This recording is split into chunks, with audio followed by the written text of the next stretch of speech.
Okay. All right. We are live. I am going to go also to Instagram and turn us on Instagram. It's a pity that it always takes a little bit like this, that we have to. Yes, over there. Okay. So, hi, everybody.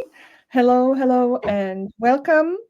Today is Monday, 4 o'clock Central European Time, and this means that we are in Talk with Mirka show, and I see that I didn't change the heading, so we have still Good Morning Grant Lovers, which is okay because we're going to be talking about grants anyway. But this is, let me assure you, this is Talk with Mirka, live interview with Hanka Chramostova. Hani, welcome. Hello, thank you. Thank you for inviting me. Yes. And so thank you for accepting the invitation. I see. Okay, we are on Instagram. StreamYard is giving me some kind of warning sign that we won't. Anyway, it's okay. So we want to talk about grants and what a Montessori school can do with grant money. And I have been streaming about grants from Wednesday last week, every day in the morning. So there was a Wednesday, Thursday, Friday, Monday morning, and now it's my fifth stream about grant money. I don't know, maybe people are getting bored already, but I'm having fun because I am on a mission to explain to the whole Montessori world that grant money is there for Montessorians as well, and that we should use it. And I was thinking it would be really nice if I could have a guest, which is you, who also can talk about grants and about grants that they got, because I would like to, have more testimonials and more people talk about what this can do for Montessori outside of just me, because it's always more believable when somebody else talks about all the money that they got for their Montessori school and how they used it. So, Hani, would you please, first of all, introduce yourself, tell us a little bit about the school. I will put links in chat while you speak so that people can check our school out. And then what, just generally, about grants, what did grants do for our school, and what's the biggest or your most favorite project? Just go ahead and start, whatever comes to mind. Yeah, thank you. Okay. So I will not be, I will not talk about some structure of this talk, just really what is in my mind. So who I am. I am the principal of Montessori School Andílek in Prague, in the Czech Republic. I'm running this school. I'm the head of the school 12, 13, I don't know, 12 years maybe. I've been here since 2013, I think.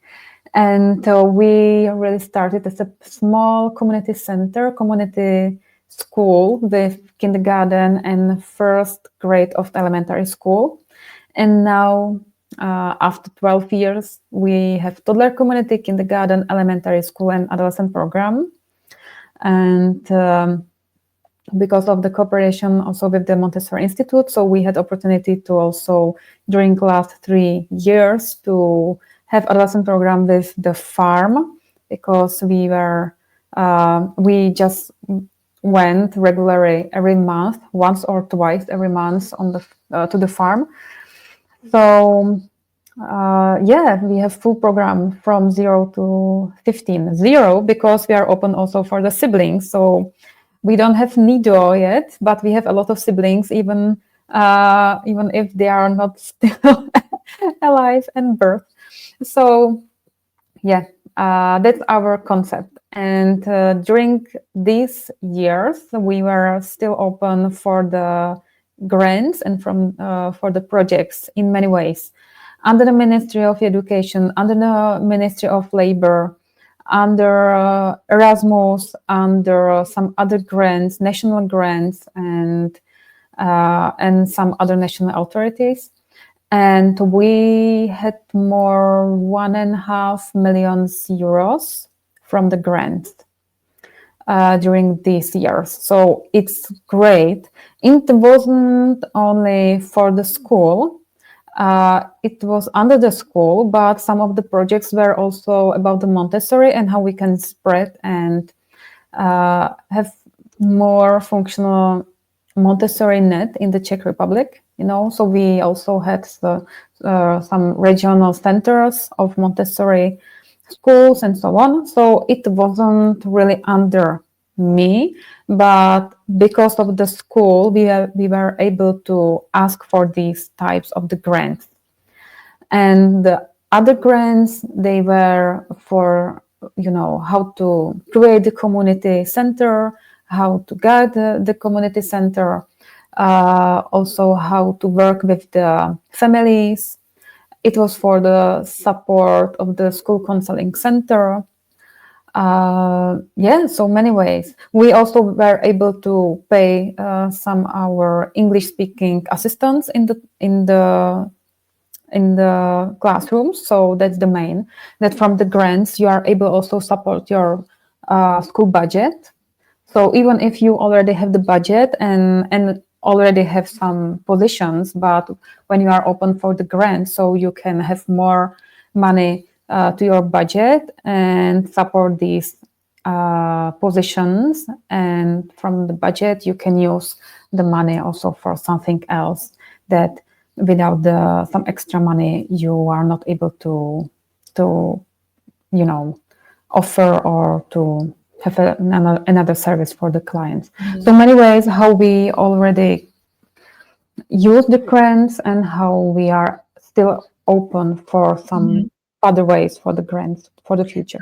What percentage of your overall school's budget approximately is made by grants from grant money? These are only, I think, 2-3% from the school budget every year. But if you have some big grants for many millions, it will be bigger, but it will be some extra work for you. It cannot only cover your current positions or current service.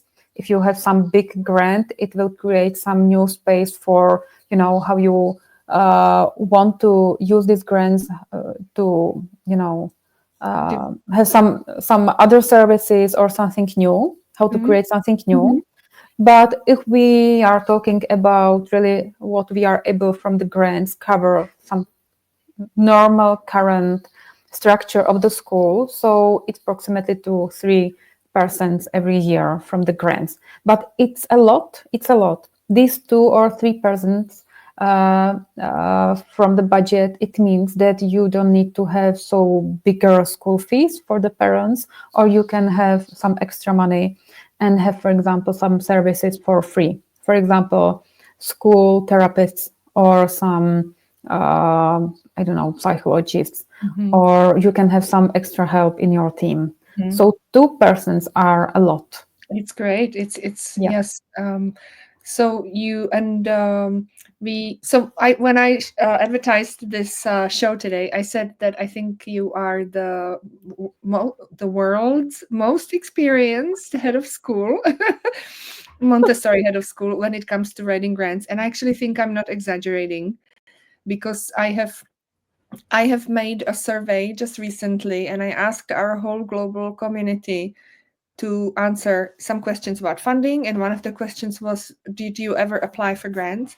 And 70% of respondents said no, which is just that's just mind-blowing. So I think you really hold some knowledge and expertise which can encourage people that yes, people in Montessori schools can get grants, and actually those grants can help schools to grow their enrollment.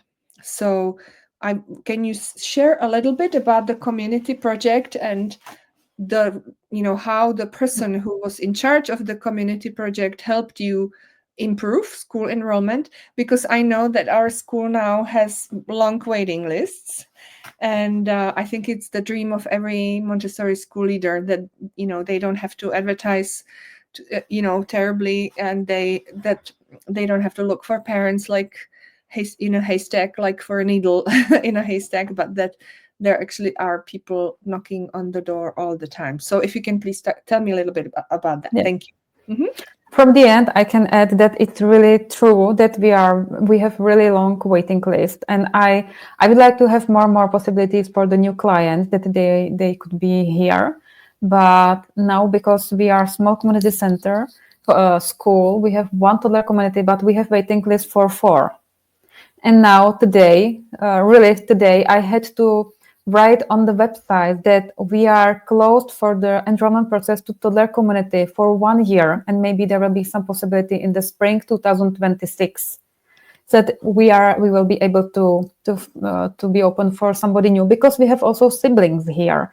So from September, a lot of siblings will continue, and it's in our criteria that the siblings are in the, they had more points in enrollment process. So how to do that you have full or very long waiting list? It's Yes. about to work with the community. It's about to work with the area that you have the school, how you are in the contact, how you are visible. So our one of the goal from the last year, because it's not something only about the marketing. It's long way how to create the waiting list. It's totally different for the young school and for the older school. But also before COVID, we had some long waiting list, but it wasn't so long. It was just only waiting list.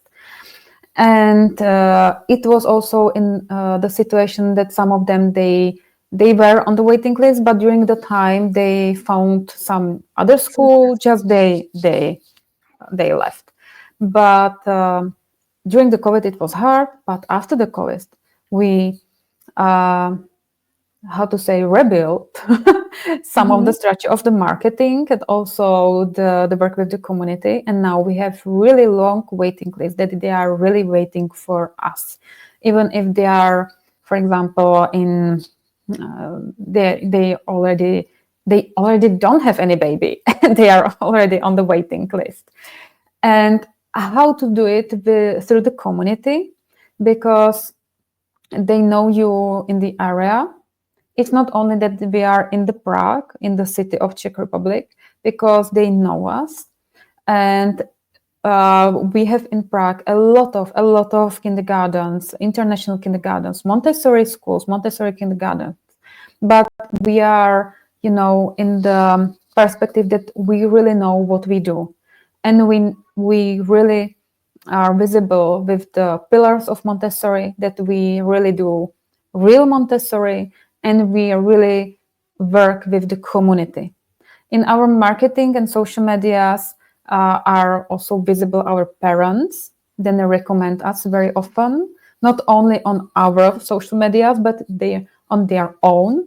Because, for example, I have, I don't know, school. I have every month the breakfast with the school principal with me and the parents, and then they can share the moments from the breakfast, and our breakfast is until lunch. It's immediately lunch. So we spend 4 hours, for example, with the talking about the children, about the discussions, and they share it on their social medias, and just it's visible. But how to use the grant money for it? Because in the beginning we had the school, we had the parents, but we had to create a community. You need to have some extra money for so many events that you would like to have. Now we have around 100 events during the school year that we offer for the children and for the parents. It's not only that everything is so big. It's not about the the spring market or Christmas party or something like this. It can be also smaller, but it's a regular. So every month, for example, I have the breakfast with the parents. Every month we have, during the whole school year, open hours in the kindergarten for the parents, that they can go to the classrooms and see the work of the children and work with the children in the afternoon there. And we have so many other events. But if you would like to, and workshops and seminars and so on, but if you want to have like this, you need some coordinator for it. It cannot be only up to the teacher. Some of them, yes, open hours, and some classrooms events, it's up to the teachers because they want to create a relationship with the parents. But if you want something more, something bigger, and something that it will be common and one big event for the whole community, you need to have the coordinator. So in the beginning, many years ago, I had the opportunity to have the grant for the community center, and I created the position for the coordinator of the community center. And from that time, it's not only up to me or with some volunteers from the team who wants to more than over the hours that they already spent in the school, that they also create and coordinate some event. So I have the coordinator, and with the team we cooperate uh, to coordinate and create some event. So I have the coordinator. I had the opportunities where the new clients can come and see the environment from inside. It cannot be only from the social medias. They need to feel it. They need to see on their own eyes how it works. It's not only the open days that during the school year you can have the open days for the new clients, but sometimes it's all the time the same for the clients. It's not only you that you can have the open days for the clients. You need to give them the feeling that it's not only for like a show, but it's something that it's everyday life in the school. And they sometimes need to feel that they can be for a moment, at least for a moment, like a child, and they can also feel this feeling. So we also have in the autumn the parents' night, that they can come. Our parents can come, and also the parents from outside, if we have some space, because it's full of our parents, because it's very popular.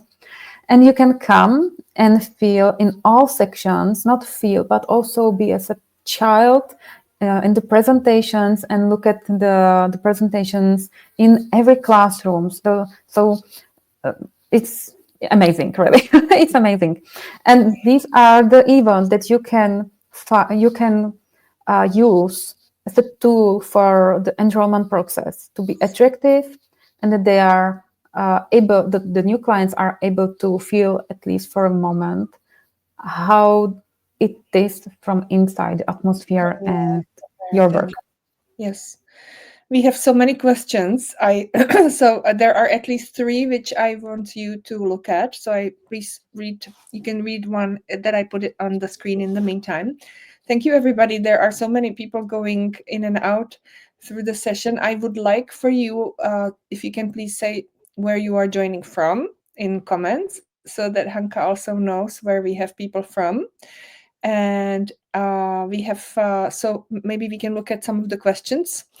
But I do want to say, when you said over 100 regular events for parents every year, that's quite remarkable. And I can see, I really, so for everybody, the important information is Hanka is coming again next week on Monday. As you can see, she's a really interesting guest and she has so many things to share. So she's going to come and answer some of these questions again next week. Okay, so we have people from Argentina and Italia, from Bronx, New York, Almaty, Kazakhstan. Greetings from Helsinki. Oh, wow, look at that. And also, if you are on Facebook, please also let me know on Facebook, because I have two screens, one on Facebook, one on Instagram. And people on Instagram are so nicely active, and people on Facebook didn't say hello yet. So if you're joining on Facebook, let me know. You can locate comments and tell us where you are from. And hello to Roa, Israel. And here, there, yes. Oh, look, Moika says hello from Slovenia. Thank you, Moika. Sometimes I think people on Facebook don't know where comments are, because I always ask, where are you joining from? But nobody answers. And there is Camelia from Timișoara in Romania. Okay, so I'm sure people are really interested in and there's Kath from Romania as well. Let's look at some of these questions, honey, okay? So the question from one of our colleagues is, do you share somehow information about building the parents community? So I think that question is like, share it publicly. How do you share? How do you share and where? How we share Because information you do about. so much, right? So what are all the different channels that you share? I know you have a blog. I know you have a live stream every week. I think those are that's where the question Okay, goes. okay. So I was thinking about how to build the community inside of your school, because these are two facts that you can create a community, and it's the main, your community that you already have, the parents inside the school, and also the external community that you create around the school, that it's attractive for them to follow you at least, or just waiting if they will be successful with the enrollment and so on. And some specialists outside of the school, and they are also in the contact with you, and it's also part of your community. So it's close community and external. The closest community in the school that you build through all the communication sources that you have, and with the everyday communication with the teachers. They cannot be closed and inside the classrooms. They must be also visible, and they must be in contact with the parents. But it's mainly about the children. So when you are in the contacts with the teachers, it's also about among the children and so on. So you need to create also some possibilities how to be in informal events. These are the open hours, or the children shares with the parents in elementary, or some other events outside. We also had the events on the farm that you spend some Saturday morning, afternoon, somewhere with the parents, or you can just walk with them, just have some trip with them and just walk and have some fire there, or something like this. So it's about the inside community, to have the possibility to spend some time together, share, and not only formal events, but non-formal events and non-formal way of communication, or some breakfast with the parents. We do some charity breakfast with our adolescents, that they can just also buy something and support the adolescents, also the charity, and spend with us the time together in the morning. The external community, what we can do for them. So we are very visible on the social medias. We just have also the blog, and we just do also podcasts. My colleague Hanka Chramostova, my methodologist and deputy director, already I think 2 years, she makes the podcasts every month with some specialist, with somebody from Montessori world, non-Montessori world, from the parents, from the colleagues, with somebody, anybody. And that's very popular. We have also, me and Hanka, we had a talk show every Wednesday afternoon about some topic from Montessori world, from our school. The topics about the educational system, about the behavior of the children, about the emotions, about the traditions in the school, about the parents, about their troubles, about something. And we are visible on YouTube channel, so you can also, it's not only like a streaming on Facebook and so on, but also on the YouTube, that it's still there. And we also use LinkedIn. I am also on the LinkedIn, because you need to be also in contact with some other professionals, and you never know where are your clients, the future clients, that you need to touch their souls also through different channels. So it's not on channels, yes. So it's not only about the Facebook or Instagram, or choose only one. You need to be active everywhere, and in different ways. It doesn't mean that you spend all days on the social medias, but you need to create something that it will be sustainable for you, to have one thing that you can use for different ways.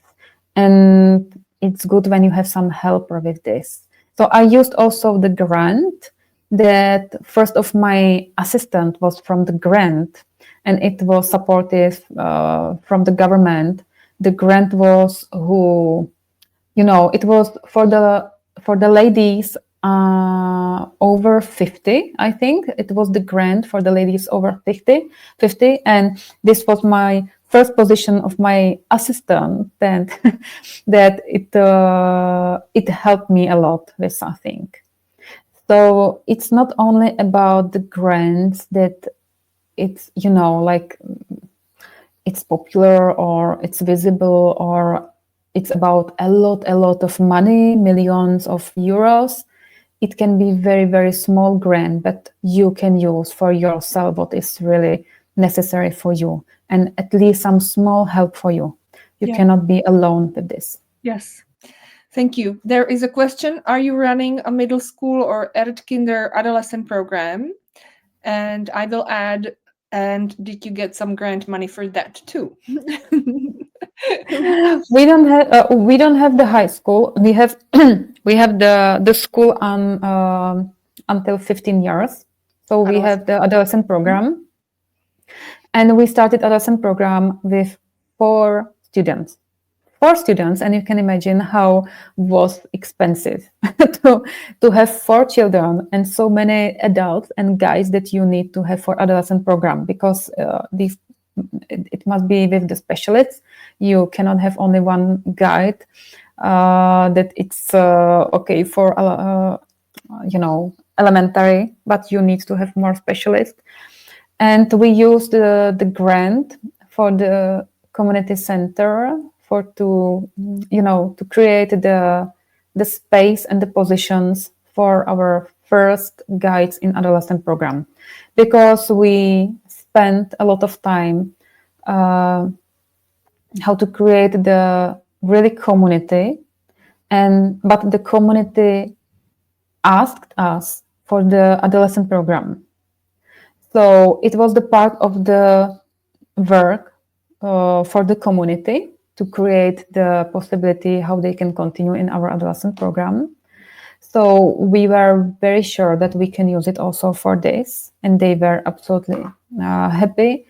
And we were able to start only with 4 children, 4 students, and with the grants for 2 years that we had covered the salaries of two main guides for full-time job in the adolescent program. Great, thank you. Yeah. So I'm sorry. I just wanted that. Why I wanted to explain very clearly that you can use some grant that it's in the first sight. For example, it seems that it's not for you. But if you think about the grants and if you think about how you can use it for the good purpose, you need to rethink and change the focus on the grant and how it can fit to your needs. So I use the community center grant for the purpose of the creation and establish the adolescent program. Thank you. And that's such a nice bridge to what I want to invite people to, because we have a workshop coming up on Thursday. And if you are not signed up yet, I think everybody must be signed up by now who came to this show, because I keep talking about it all the time. But it's a free workshop about how you can fund your Montessori dream. If you want to improve your organization's financial stability and learn about how you can get grant money, join us, okay? It's on April 3rd, which is a Thursday at 5 p.m. Central European Time.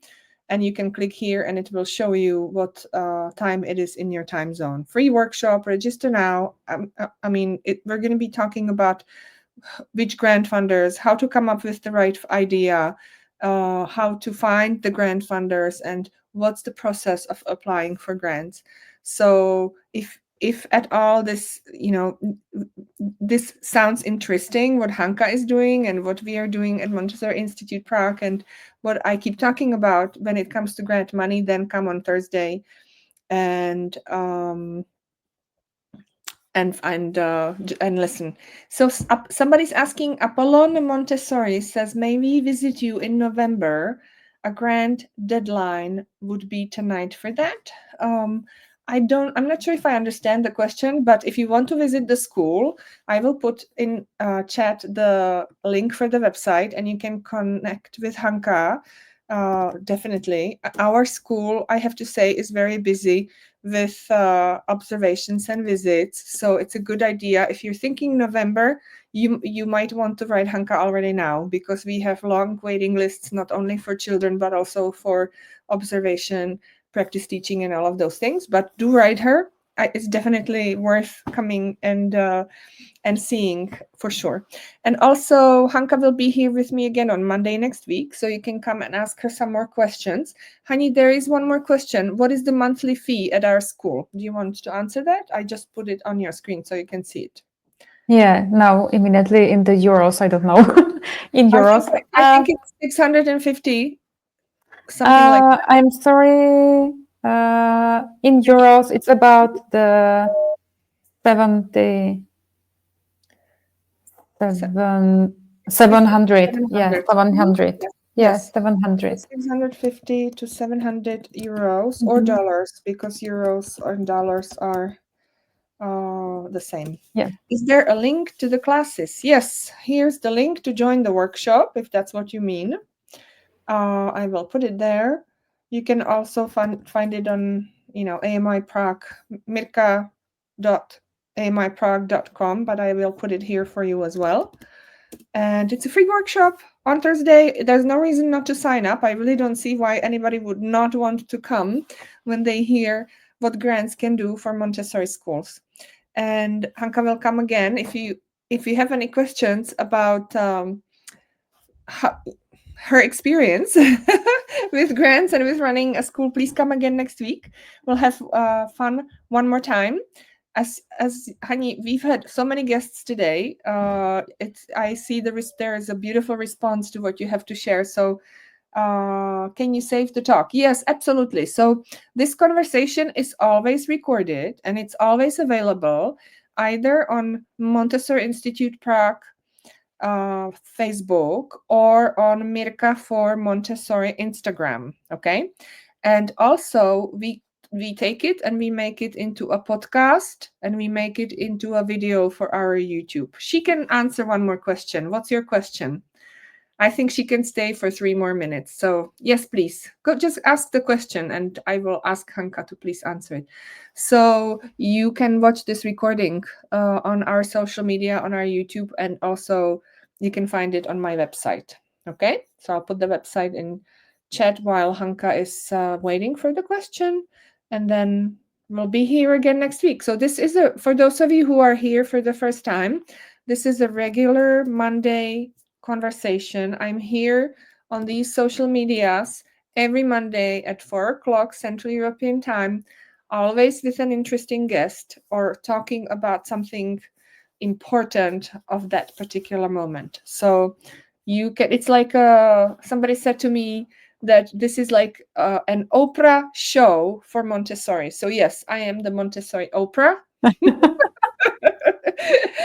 And you can come and ask anything you need. So the question is, are there any specific grants for foster care systems and adoption, etc.?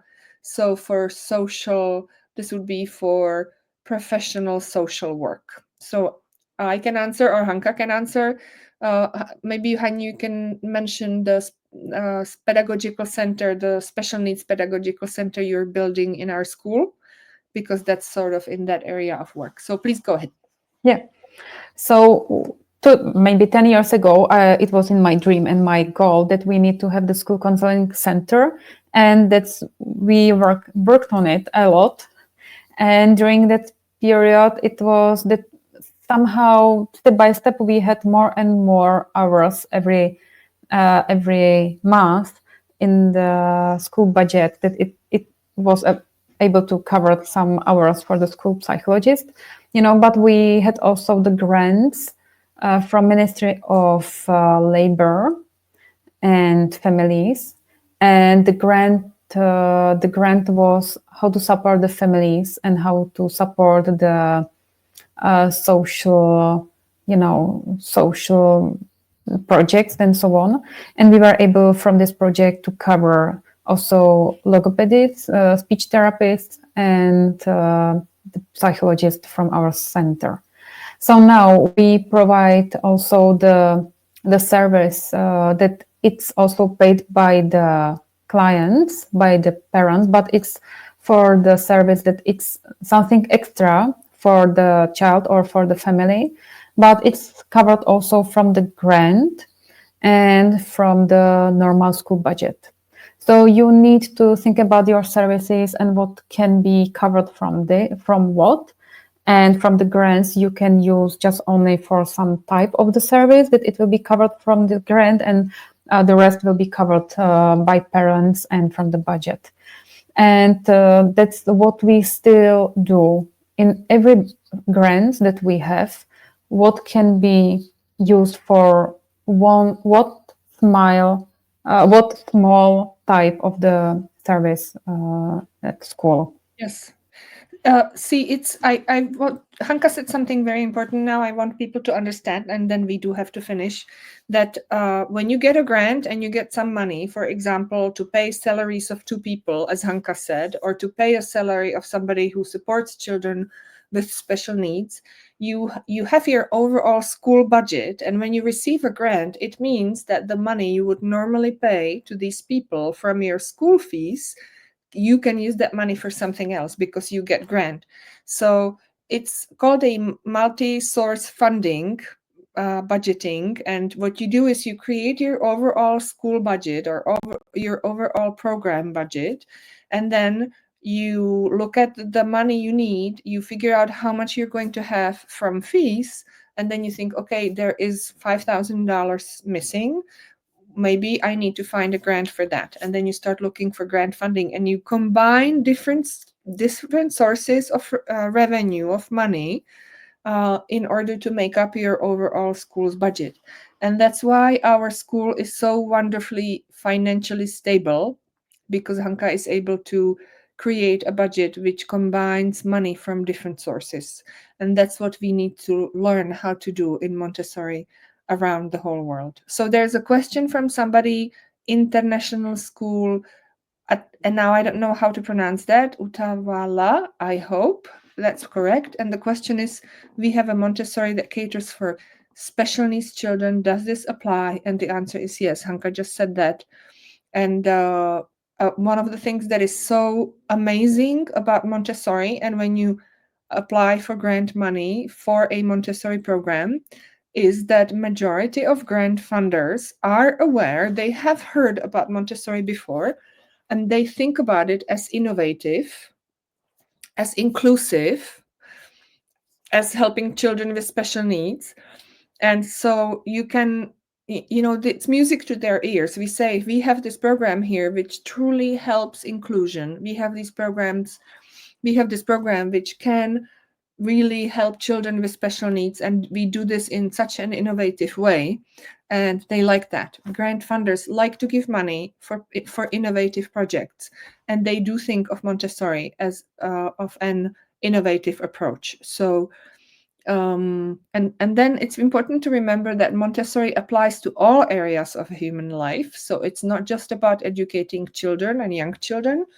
It's also about supporting adolescents, about supporting elderly, about supporting diverse needs, about, we have know-how in how to develop language literacy, how to even digital literacy, and many other programs. So when can you apply?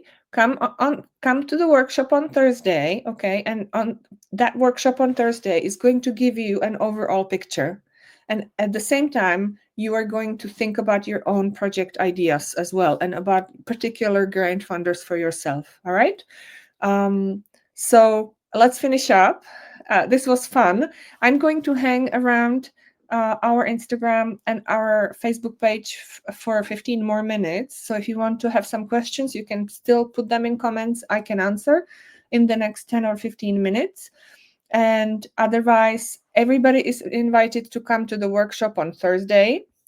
One more last time, the link, I will put it in chat right now. I'm just pulling it up again. I hope to see you there, and it will be a Zoom session, so we will have much more time and opportunity to actually talk to each other. This is, a one-way stream, and you can only type. But when you come to the workshop, it will be on Zoom, and you'll be able to talk to me, and we can discuss things. And many people are going to ask same questions as you, so it will be very informative.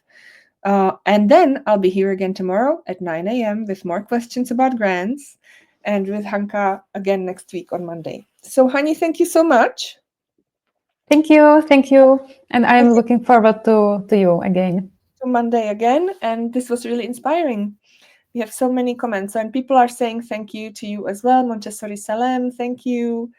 Let's see, who else did we have? We had many people. Apollon Montessori Home 72. Some really good friends. Kate Sikar from Olomouc was with us. Plamena, of course, my colleague, and many other Montessori programs. So thank you all for coming. See you tomorrow at 9 a.m. or Thursday. Okay, I'm ending the stream, and you know where to find us if you need us. Goodbye. Goodbye.